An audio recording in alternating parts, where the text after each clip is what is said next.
Selamat sore Bapak Ibu dan saudara-saudara yang dikasihi Tuhan. Di masa Prapaskah minggu ketiga, kita akan membahas sebuah topik, yaitu meninggal dengan tenang, dengan bacaan dari Injil Markus 15 ayat 33 sampai ayat 39. Oleh karena itu, mari kita memohon tuntunan Roh Kudus. Kita berdoa. Kami mengucap syukur kepadamu ya Tuhan, untuk segala anugerah dan berkat yang senantiasa Tuhan limpahkan di dalam kehidupan kami. Berkati pendalaman Alkitab kami pada sore hari ini, sehingga kami dapat memahami dengan baik dan benar. Terima kasih Tuhan, Engkau berkati seluruh anggota keluarga kami. Di dalam Kristus kami berdoa. Amin. Bapak Ibu, saudara-saudari yang dikasihi Tuhan Yesus Kristus, saat ini kita akan menghayati tentang kematian Yesus dan pengambilan gambar di tempat makam Giriloyo. Salah satu yang menjadi impian semua orang adalah agar kelak meninggal dengan tenang. Memang tidak selalu mudah mengukur seperti apa kematian yang tenang itu. Nyatanya, kepada semua orang yang meninggal diberitakan dengan ungkapan telah meninggal dengan tenang.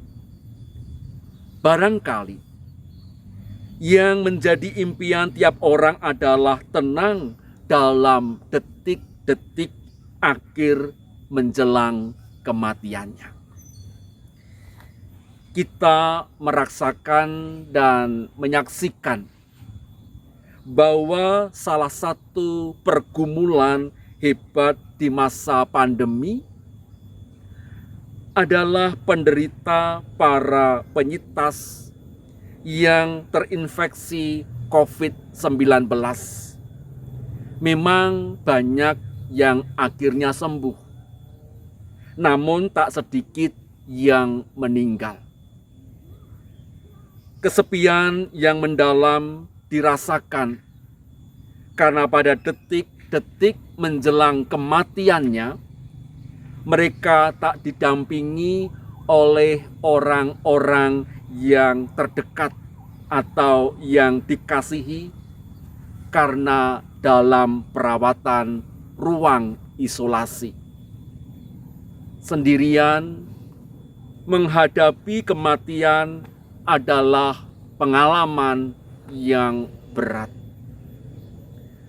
Pengalaman serupa dirasakan oleh Yesus pada detik-detik menjelang kematiannya. Yesus merasa ditinggal oleh Bapanya. Hal itu terungkap dalam teriakannya di atas salib. Namun bacaan kita mencatat bahwa Yesus akhirnya menyerahkan nyawanya. Dicatat dalam ayat 37. Bapak, Ibu, saudara-saudari yang dikasihi Tuhan, pendalaman Alkitab saat ini akan mengajak kita belajar dari Yesus bagaimana dalam menjalani hidup dan kematian dalam kepasrahan kepada Allah. Kematian Yesus memang menjadi peristiwa tragis. Apakah saat itu Yesus meninggal dengan tenang? Injil Markus mencatat bahwa Yesus sempat berseru dengan nada menggugat, "Allahku, Allahku, mengapa Engkau meninggalkan aku?" Di detik-detik menjelang kematiannya, itulah Yesus merasakan kesendirian, bahkan perasaan ditinggalkan dan dilupakan. Tentu hal itu amat berat. Namun Injil Markus menawarkan sebuah pemahaman dari sisi lain yang pantas kita pertimbangkan, yaitu kematian Yesus bukan sekedar peristiwa tragis. Injil Markus mencatat bahwa kematian Yesus terjadi sekitar pukul 3 sore.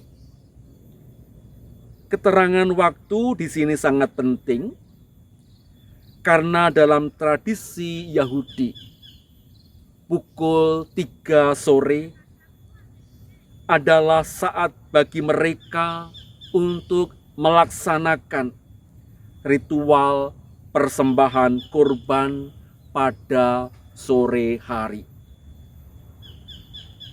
yaitu di Bait Allah. Bertepatan dengan ritual kurban itulah Yesus dikisahkan meninggal. Nampaknya Injil Markus sengaja ingin menyejajarkan atau membandingkan peristiwa kematian Yesus dengan peristiwa korban. Artinya, kematian Yesus bukan tragedi belaka. Kematian Yesus memang sebuah peristiwa yang disadari serta mengandung maksud yang jelas.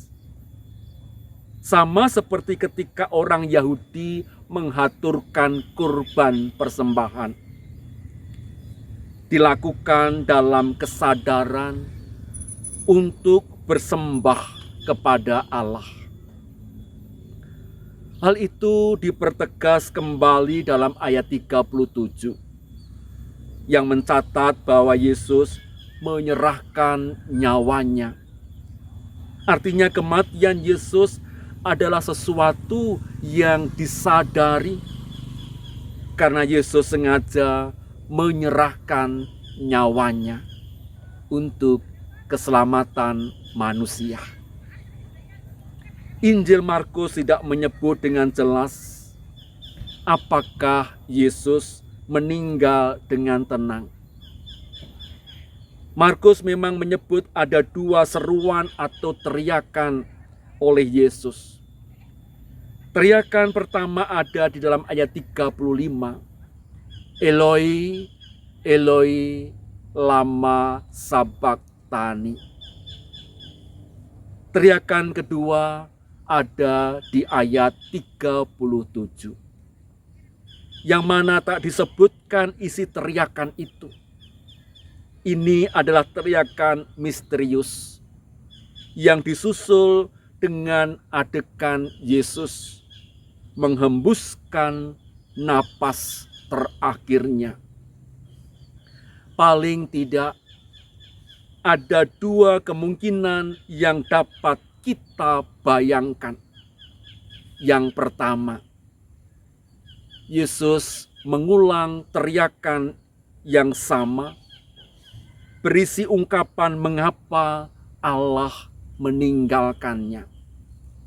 Yang kedua, Yesus mengumandangkan teriakan kepasrahan menjelang nafas terakhirnya.